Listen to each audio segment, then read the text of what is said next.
बिस्मिल्लाहिर्रहमानिर्रहीम अस्सलाम वालेकुम नाज़रीन, हमेशा की तरह असी अज फिर देहाती कल्चर से वीडियो लैके आए तो अज असी अपने फार्म से मौजूद हाँ। असी अपने फार्म से दिखाइए कि सब्जी असी बीजी हुई वो सब्जियां तमाम असी दिखावांगे। एक दो सब्जियां नहीं बीजियां, काफ़ी सब्जियां बीजियां हुई। वो सब्जियां का अज तुहानूं विजिट करावांगे कि अपन सब्जियां असी किहड़ी सब्जी ते मेहनत की ते कौन सी सब्जी असी बीजी हुई। अज भरपूर तरीके नाल तुहानूं विजिट करावांगे, किहड़ी सब्जी किद्दां लगी हुंदी वो भी दिखावांगे। तो ਜਿਹੜੇ सज्जन बेलियां ने साडे सबसक्राइबर ने सब्जियां नहीं देखियां कि किस तरह लगियां हुंदियां, वो अज असी मजीद सब्जियां तुहानूं दिखावांगे। आज लोबिया ਜਿਹੜੇ लोबिया नहीं देखिया, लोबिया ਦੀਆਂ फलियां माशाअल्लाह ताज़ा फलियां तो इन्हां दा एक अपना ही जायका हुंदा ताज़ा फलियां दा। और पूरी क्यारी लोबिया दी फलियां दी तुहानूं पूरा कैमरे दे विच दिखाने लगियां हुई लोबिया दी फलियां, खूबसूरत फलियां भरपूर तरीके नाल तैयार हुई।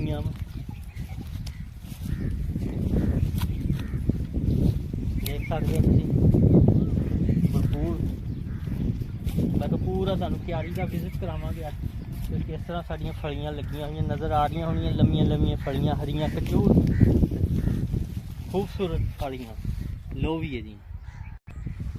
देख सकते हो करेलियां दी खूबसूरत बेलां ते करेले लगे भी हुए, विच पक भी गए जिहड़े नहीं तोड़े। आ देखो खूबसूरत करेले लगे हुए ने, आ पक्के हुए में ये बीज बन सकता है करेलियां दा। जिहड़े पक गए ने पीले हो गए ने, ये पीले जदों हो जाते फिर पका नहीं हुंदे। पका जिहड़े करेले हुंदे इस तरह के हरे कचूर करेले इस तरह के आ हुंदे पकाने वाले करेले।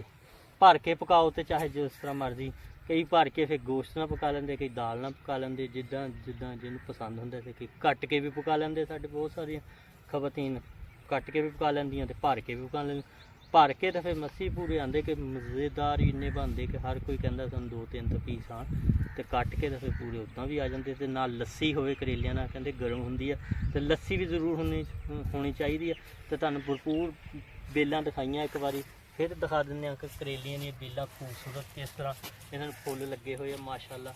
ते करेले भरपूर तरीके दे नाल लगे हुए। साडियां खूबसूरत भिंडियां भी तैयार हुई पईयां, भरपूर तरीके नाल तैयार आ भिंडियां नज़र आ रही हरियां कचूर भिंडियां।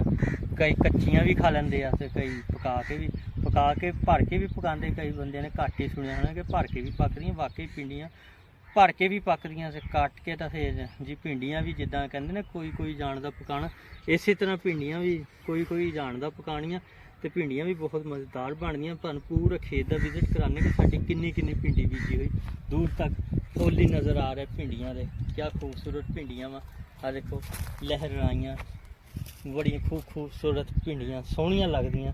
जिन्होंने कहते लेडी फिंगर कि लेडी फिंगर तादी कहते हैं कि औरतों की उंगल वर्गी हुंदी फिंगर, तो इस करके इनू लेडी फिंगर भी कहा जाता, वो नाम मुनसब किया जाता ना ਇਹਦਾ।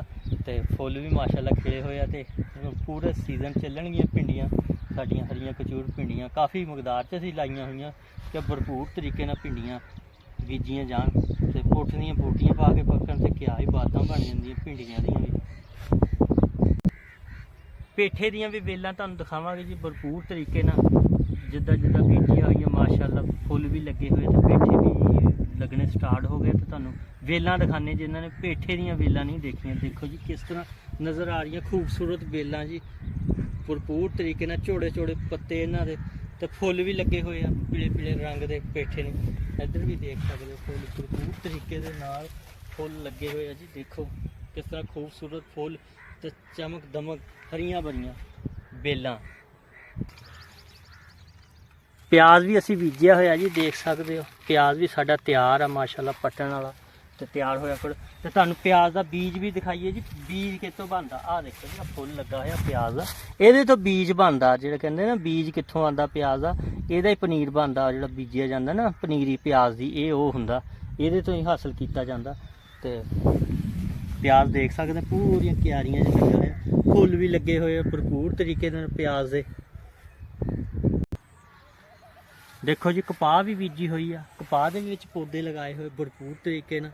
जिहड़े कपाह साडी जिहनूं चांदी दा रेशा भी कहा जाता, तो ये फसल भी हासिल की जाऊगी कपाह दी। आ देखो जी ਫੁੱਲ ਲੱਗਣੇ ਸਟਾਰਟ ਹੋ ਗਏ। ਹੋਰ ਥੋੜੇ ਦਿਨਾਂ ਤੱਕ ਟੀਂਡੇ ਬਣ ਜਾਣੇ।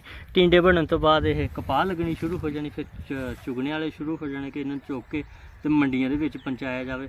ਭਰਪੂਰ ਤਰੀਕੇ ਦੇ ਨਾਲ ਸਾਡੀ ਕਪਾਹ ਵੀ ਤਿਆਰ ਹੋਊਗੀ। ਹੋਰ ਵੀ ਮਜ਼ੀਦ ਤੁਹਾਨੂੰ ਇੱਕ ਦੋ ਚੀਜ਼ਾਂ ਦਿਖਾਉਂਦੇ ਆ, ਜਿਹੜੀ ਚੀਜ਼ ਸਾਡੇ ਇੱਥੇ ਫਾਰਮ 'ਤੇ ਮੌਜੂਦ ਆ। ਤੁਹਾਨੂੰ ਅੱਜ ਸਾਰਾ ਵਿਜ਼ਿਟ ਕਰਾਵਾਂਗੇ ਜੀ। ਮਜ਼ਾ ਨਾ ਆਵੇ ਫਿਰ ਕਿਉਂ ਜੀ, ਭਰਪੂਰ ਤਰੀਕੇ ਨਾਲ ਅੱਜ ਵਿਜ਼ਿਟ ਹੋਏਗਾ। ਦੇਖੋ ਜੀ ਪੂਰੀ ਲੈਂਡ ਕਿੱਧਰ ਕਪਾਹ ਬੀਜੀ, ਪੂਰੇ ਹਰ ਪਾਸੇ ਤੁਹਾਨੂੰ ਕਪਾਹ ਹੀ ਕਪਾਹ ਵੀ ਨਜ਼ਰ ਆਏਗੀ ਵਿੱਚ, ਉਧਰ ਵੀ ਤੇ ਇੱਧਰ ਵੀ ਹਰ ਪਾਸੇ ਕਪਾਹ ਹੀ ਕਪਾਹ ਹੋਈ ਪਈ ਆ। ਕਿਉਂਕਿ ਸਬਜ਼ੀ ਫਿਰ ਮੁੱਕ ਜਾਣੀ ਤੇ ਕਪਾਹ ਦਾ ਹੀ ਇੱਕ ਰੂਟ ਚੱਲਣਾ ਗਾਂ, ਫਿਰ ਕਪਾਹ ਦਾ ਸੀਜ਼ਨ ਚੱਲ ਪੈਣਾ। ਘਈਏ ਦੀਆਂ ਵੀ ਬੇਲਾਂ ਬੀਜੀਆਂ ਗਈਆਂ ਜੀ। ਘਈਏ ਦੀ ਵੀ ਬੇਲ ਮੈਂ ਕਿਹਾ ਤੁਹਾਨੂੰ ਦਿਖਾ ਦਈਏ ਸੱਜਣੋ ਬੇਲੀ ਮਿੱਤਰੋ, ਜਿਹੜੇ ਸਾਡੇ ਚੈਨਲ ਦੇ ਦੋਸਤ ਨੇ, ਸਾਡੇ ਚੈਨਲ ਦੇਖਦੇ ਨੇ, ਤੇ ਘਈਏ ਦੀ ਵੀ ਬੇਲਾਂ ਲੱਗੀਆਂ ਹੋਈਆਂ। ਘਈਆ ਵੀ ਕਰੀਬ ਲੱਗਣਾ ਸਟਾਰਟ ਹੋ ਜਾਣਾ। ਅਸੀਂ ਕਿਹਾ ਜੀ ਘਈਏ ਦੀ ਬੇਲ ਵੀ ਰਹਿ ਨਾ ਜਾਵੇ, ਇਹ ਵੀ ਤੁਹਾਨੂੰ ਦਿਖਾ ਦਈਏ।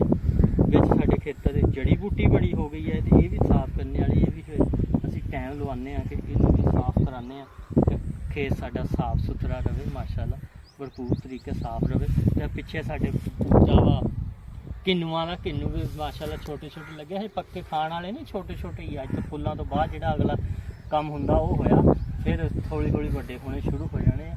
ਤੇ ਦੇਖ ਸਕਦੇ ਤੁਸੀਂ ਕਿੰਨੂ ਵੀ ਜਿਨ੍ਹਾਂ ਨੇ ਦੇਖਣੇ, ਤੇ ਅੰਬ ਵੀ ਦਿਖਾਉਂਦੇ ਸਾਡੇ ਫਾਰਮ 'ਤੇ। ਅੰਬ ਵੀ ਲੱਗੇ ਹੋਏ ਮਜ਼ੀਦ ਭਰਪੂਰ ਤਰੀਕੇ ਦੇ ਨਾਲ, ਅੰਬ ਵੀ ਦਿਖਾਉਂਦੇ। ਦੇਖੋ ਜੀ ਅੰਬ ਸਾਡੇ ਲੱਗੇ ਹੋਏ ਆ ਖੂਬਸੂਰਤ, ਜਿਹੜੇ ਲੰਗੜਾ ਅੰਬ ਜਿਹਨੂੰ ਕਿਹਾ ਜਾਂਦਾ, ਦਸ਼ਹਿਰੀ ਨਹੀਂ ਹੈਗਾ, ਇਹ ਲੰਗੜਾ ਅੰਬ ਆ। ਲੰਗੜਾ ਅੰਬ ਵੀ ਕਈ ਦੋਸਤਾਂ ਨੇ ਖਾਧਾ ਹੋਊਗਾ। ਤੇ ਦੇਖ ਸਕਦੇ ਹੋ ਭਰਪੂਰ ਤਰੀਕੇ ਦੇ ਨਾਲ ਲੱਗਿਆ ਹੋਇਆ ਅੰਬ। ਤੇ ਮਜ਼ੀਦ ਹੋਰ ਵੀ ਬੂਟੇ ਲੱਗੇ ਹੋਏ, ਇੱਕ ਦੋ ਬੂਟੇ ਨਹੀਂ ਹੈਗੇ ਸਾਡੇ, ਹੋਰ ਵੀ ਕਾਫੀ ਬੂਟੇ ਲੱਗੇ ਹੋਏ। ਤੇ ਹਜੇ ਥੋੜ੍ਹੇ ਜਿਹੇ ਹੋਰ ਤਿਆਰ ਹੋ ਜਾਣ, ਫਿਰ ਇਹਨਾਂ ਨੂੰ ਉਤਾਰ ਕੇ ਤੇ ਪੈਲ ਵਗੈਰਾ ਲਗਾਈ ਜਾਏਗੀ ਭਰਪੂਰ ਤਰੀਕੇ ਦੇ ਨਾਲ। ਅੰਬ ਵੀ ਸਾਡੇ ਮਾਸ਼ਾਅੱਲਾ ਸ਼ਾਨਦਾਰ ਅੰਬ ਆ, ਇਹਨਾਂ ਦੀ ਵੀ ਬੜੀ ਅਸੀਂ ਹਿਫਾਜ਼ਤ ਕਰਦੇ ਹਾਂ ਤੇ ਸਪਰੇਅ ਸਪਰੂ ਵੀ ਰੱਖਦੇ ਹਾਂ। ਸਾਡੇ ਅੰਬ ਵੀ ਚੰਗੇ ਭਲੇ ਨਿਕਲਣ ਤੇ ਥੋੜ੍ਹੇ ਬਹੁਤੇ ਹੀ ਨਾ ਹੋਣ, ਇਹਨਾਂ 'ਤੇ ਵੀ ਭਰਪੂਰ ਮਿਹਨਤ ਕਰਦੇ ਹਾਂ ਅਸੀਂ। ਦੇਖੋ ਜੀ ਗੁੱਛੀਆਂ ਦੀ ਸੂਰਤ 'ਚ ਮਾਸ਼ਾਅੱਲਾ ਅੰਬ ਲੱਗੇ ਹੋਏ ਖੂਬਸੂਰਤ ਨਜ਼ਰ ਆ ਰਹੇ ਨੇ। ਕੈਸਾ ਨਾਜ਼ਰੀਨ, ਫਿਰ ਅੱਜ ਤੁਹਾਨੂੰ ਪੂਰਾ ਵਿਜ਼ਿਟ ਕਰਾਇਆ ਆਪਣੇ ਖੇਤਾਂ ਦਾ, ਤੇ ਹੋਰ ਵੀ ਮਜ਼ੀਦ ਤੁਹਾਨੂੰ ਦਰਖਤ ਦਿਖਾਣੇ ਆ ਭਰਪੂਰ ਤਰੀਕੇ ਨਾਲ। ਜਾਮਨ ਦੇ ਦਰਖਤ ਦਿਖਾਵਾਂਗੇ, ਆੜੂ ਦੇ ਦਰਖਤ ਦਿਖਾਵਾਂਗੇ, ਹੋਰ ਵੀ ਅਸੀਂ ਕੀ ਬੀਜਿਆ ਉਹ ਤੁਹਾਨੂੰ ਪੂਰੇ ਨਜ਼ਾਰੇ ਅੱਜ ਦਿਖਾਣੇ ਆ। ਅਸੀਂ ਕਿ ਜੀ ਭਰਪੂਰ ਤਰੀਕੇ ਨਾਲ ਅੱਜ ਨਜ਼ਾਰੇ ਦਿਖਾਵਾਂਗੇ ਆਪਣੇ ਫਾਰਮ ਹਾਊਸ ਦੇ, ਕਿ ਤੁਹਾਨੂੰ ਮਜ਼ਾ ਆਵੇ ਤੇ ਪਤਾ ਲੱਗੇ ਜੀ। ਅੱਜ ਫਾਰਮ ਹਾਊਸ ਦੀ ਸੈਰ ਕੀਤੀ, ਸਬਜ਼ੀਆਂ ਦੇਖੀਆਂ, ਕਪਾਹਾਂ ਦੇਖੀਆਂ, ਹੋਰ ਵੀ ਬਹੁਤ ਕੁਝ ਦੇਖਿਆ, ਤੇ ਇਹਦੇ ਨਾਲ ਹੀ ਅਸੀਂ ਤੁਹਾਨੂੰ ਹੋਰ ਵੀ ਦਰਖਤ ਵੀ ਦਿਖਾਉਂਦੇ ਹਾਂ।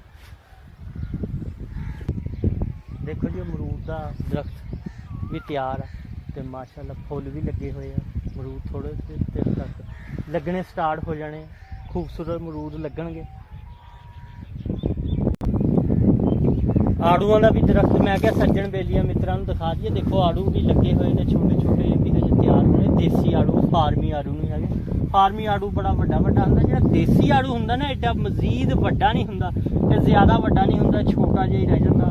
ਤੇ ਜਿਸ ਤਰ੍ਹਾਂ ਕਹਿੰਦੇ ਨੇ ਕਮਜ਼ੋਰ ਜਿਹਾ ਸਤਮਾਇਆ, ਇਹ ਇਸ ਤਰ੍ਹਾਂ ਰਹਿ ਜਾਂਦਾ, ਇੰਨੇ ਵੱਡੇ ਨਹੀਂ ਹੁੰਦੇ, ਇਹ ਜ਼ਿਆਦਾ ਵੱਡੇ ਨਹੀਂ ਹੁੰਦੇ। ਜਿਹੜੇ ਫਾਰਮੀ ਆੜੂ ਹੁੰਦੇ ਉਹ ਕਾਫੀ ਵੱਡੇ ਹੁੰਦੇ। ਇਹ ਅਸਲ ਦੇਸੀ ਆੜੂ ਆ ਜਿਹਨੂੰ ਕਹਿ ਦਿੰਦੇ ਦੇਸੀ ਆੜੂ, ਇਹ ਆੜੂ ਆ। ਤੇ ਸਾਡੇ ਨਾਲ ਇਹ ਜਾਮਨ ਦਾ ਪੌਦਾ ਤੁਸੀਂ ਦੇਖ ਸਕਦੇ ਹੋ ਕਿਸ ਤਰ੍ਹਾਂ ਮਾਸ਼ਾਅੱਲਾ ਹਰਾ ਖਜੂਰ, ਤੇ ਇਹਦੇ ਵੀ ਅਗਲੇ ਸਾਲ ਇਨਸ਼ਾਅੱਲਾ ਜਾਮਨਾਂ ਲੱਗਣਗੀਆਂ। ਇਸ ਸਾਲ ਤਾਂ ਨਹੀਂ ਲੱਗੀਆਂ, ਅਗਲੇ ਸਾਲ ਇਨਸ਼ਾਅੱਲਾ ਲੱਗਣਗੀਆਂ ਤੇ ਤੁਹਾਨੂੰ ਫਿਰ ਦਾਵਤ ਜ਼ਰੂਰ ਦੇਵਾਂਗੇ, ਜਾਮਣ ਵੀ ਖਿਲਾਵਾਂਗੇ ਤੁਹਾਨੂੰ। ਸਾਡੀਆਂ ਗਰਮੇ ਦੀਆਂ ਵੀ ਵੇਲਾਂ ਤਿਆਰ ਆ ਤੇ ਗਰਮਾ ਲੱਗਣਾ ਸਟਾਰਟ ਹੋ ਗਿਆ। ਹਜੇ ਛੋਟੇ ਛੋਟੇ ਲੱਗੇ ਪੀਸ, ਹਜੇ ਮਜ਼ੀਦ ਖਾਣ ਵਾਲੇ ਨਹੀਂ ਹੋਏ। ਜੋ ਖਾਣ ਵਾਲੇ ਹੋਣਗੇ ਉਹ ਵੀ ਤੁਹਾਨੂੰ ਦਿਖਾਵਾਂਗੇ ਪੂਰੇ ਭਾਰ ਦੇ ਨਾਲ। ਤੇ ਦੇਖ ਸਕਦੇ ਹੋ ਦੂਰ ਤੱਕ ਗਰਮੇ ਦੀਆਂ ਵੇਲਾਂ ਨਜ਼ਰ ਆ ਰਹੀਆਂ। ਤੇ ਇੱਧਰ ਸਾਡੇ ਫਰੂਟਾਂ ਦੇ ਹੋਰ ਵੀ ਪੌਦੇ ਲੱਗੇ ਆੜੂਆਂ ਦੇ ਤੇ ਅਮਰੂਦਾਂ ਦੇ, ਇਹ ਵੀ ਤੁਹਾਨੂੰ ਦਿਖਾ ਰਹੇ। ਤੇ ਅੱਜ ਤੁਹਾਨੂੰ ਪੂਰਾ ਵਿਜ਼ਿਟ ਕਰਾਇਆ ਆਪਣੇ ਖੇਤਾਂ ਦਾ। ਤੇ ਜ਼ਰੂਰ ਦੱਸਿਓ ਕਿ ਤੁਸੀਂ ਖੁਸ਼ ਹੋਏ ਹੋਣੇ ਦੇਖ ਕੇ, ਤੇ ਭਰਪੂਰ ਤਰੀਕੇ ਨਾਲ ਮਜ਼ਾ ਵੀ ਆਏਗਾ ਤੁਹਾਨੂੰ। ਲੋ ਜੀ ਸੱਜਣ ਬੇਲੀਓ ਮਿੱਤਰੋ, ਅੱਜ ਤੁਹਾਨੂੰ ਵਿਜ਼ਿਟ ਕਰਾਇਆ ਅਸੀਂ ਆਪਣੇ ਦਿਹਾਤ ਦਾ ਪੂਰਾ, ਤੇ ਤੁਹਾਨੂੰ ਕਿਸ ਤਰ੍ਹਾਂ ਲੱਗਿਆ ਜ਼ਰੂਰ ਸਾਨੂੰ ਕਮੈਂਟਸ 'ਚ ਦੱਸਿਓ। ਤੇ ਚੱਸ ਆਈ ਕਿ ਨਹੀਂ। ਤੇ ਅਸੀਂ ਇਸ ਦੇ ਨਾਲ ਹੀ ਇਜਾਜ਼ਤ ਚਾਹੁੰਦੇ ਇਨਸ਼ਾਅੱਲਾ। ਫਿਰ ਕੋਈ ਅੱਛੇ ਜਿਹੇ ਬਲੌਗ ਦੇ ਨਾਲ ਤੁਹਾਡੇ ਨਾਲ ਫਿਰ ਇੱਕ ਵਾਰੀ ਹਾਜ਼ਰ ਹੋਵਾਂਗੇ, ਤੇ ਚੰਗਾ ਜਿਹਾ ਬਲੌਗ ਲੈ ਕੇ। ਇਸੇ ਤਰ੍ਹਾਂ ਤੁਹਾਡੀ ਖਿਦਮਤ 'ਚ ਕੋਈ ਨਾ ਕੋਈ ਬਲੌਗ ਅਸੀਂ ਲੈ ਕੇ ਹਾਜ਼ਰ ਹੁੰਦੇ ਦਿਹਾਤੀ ਕਲਚਰ ਦਾ। ਅੱਜ ਅਸੀਂ ਆਪਣਾ ਫਾਰਮ ਦਿਖਾਇਆ ਕਿ ਤੁਹਾਨੂੰ ਆਪਣਾ ਫਾਰਮ ਵੀ ਦਿਖਾਈਏ, ਤੇ ਇਸ ਦੇ ਨਾਲ ਹੀ ਅਸੀਂ ਇਜਾਜ਼ਤ ਚਾਹਾਂਗੇ ਇਨਸ਼ਾਅੱਲਾ। ਫਿਰ ਹਾਜ਼ਰ ਹੋਵਾਂਗੇ। ਅੱਲਾ ਹਾਫਿਜ਼। ਪਾਕਿਸਤਾਨ ਸਾਡਾ ਜ਼ਿੰਦਾਬਾਦ।